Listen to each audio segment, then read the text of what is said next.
Good morning everyone, তোমরা সবাই কেমন আছো? আশা করি অনেক অনেক ভালো আছো। তো আজকে একটা খুবই দুঃখজনক ভিডিও তোমাদের সামনে উপভোগ করব। সেটা হলো যে গতকাল রাতে আমাদের গ্রামে এত পরিমাণে ঝড় হয়েছে, এত পরিমাণে বৃষ্টি হয়েছে, এত পরিমাণে শিল হয়েছে, এখনও আমাদের উঠানে এখনও পাথর জমা হয়ে আছে।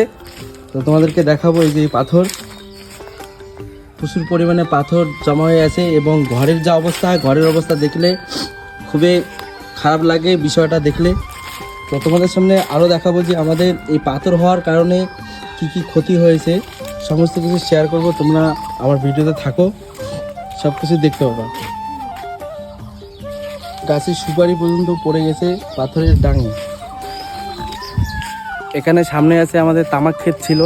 তামাক ক্ষেতের কোনো রকমের চিহ্ন নেই যে এটা আমাদের তামাক ক্ষেত ছিল। তো তোমাদেরকে দেখাবো সব কিছুই যে কী কী ক্ষতি হয়েছে। এখনো পর্যন্ত এখানে পর্যন্ত পাথর পর্যন্ত জমা হয়ে আছে, দেখতে পাচ্ছ। এটা আমাদের ছিল লাউ ক্ষেত, পুরো লাউ ক্ষেত শেষ হয়ে গেছে। আর এদিকে হলো তামাক ক্ষেত, এদিকে হলো তামাক ক্ষেত। তামাক ক্ষেতটা জাস্ট একটু দেখো, মানে দেখে এত পরিমাণে খারাপ লাগতেছে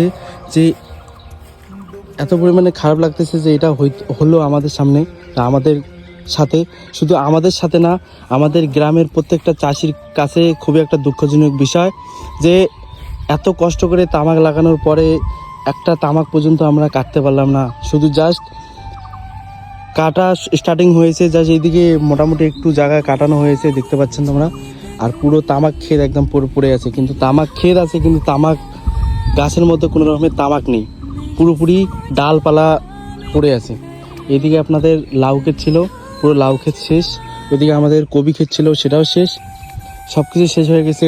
এমনকি এখানে আমাদের বড়াই ক্ষেত ছিল, সেটাও শেষ হয়ে গেছে। তো অ্যাকচুয়ালি কথা হলো যে উপরওয়ালা যখন যেটা করবে সেটা সব কিছু আমাদেরকে মানিয়ে নিতে হবে। সব কিছু উপরওয়ালার দান, উপরওয়ালা সব কিছু করতে পারে। এমনকি ধরে নেন যে সব কিছু ফিরেও দিতে পারে, এমনকি সব কিছু নিয়ে যেতে পারে। এটা নিয়ে কোনো আফসোস নেই। জাস্ট এটাই বলবো যে সবাই আমাদের জন্য দোয়া করবেন, যাতে আমাদের যে ক্ষতিটা হয়েছে সে ক্ষতিটা সে উপরওয়ালা আমাদেরকে সেমভাবে অন্য পাশে যিনি আমাদেরকে দেয়, সেটাই আমরা সবসময় দোয়া করি। যে উপরওয়ালা এখন একটা নেবে আবার দেবে, এটা বলা যাবে না। যে এখন দেখা যাক কি হয়। তো ঘরের ভিডিও তো আমি দেখালাম না, একটু পরে আমরা ঘরেতে ভিডিও করে দেখাবো যে ঘরে আমাদের চালের যে অবস্থা, চালের কোনো রকমের অবস্থা নেই, পুরো টিন ফুটো হয়ে পাথর ঘরের মধ্যে পালা হয়েছিল।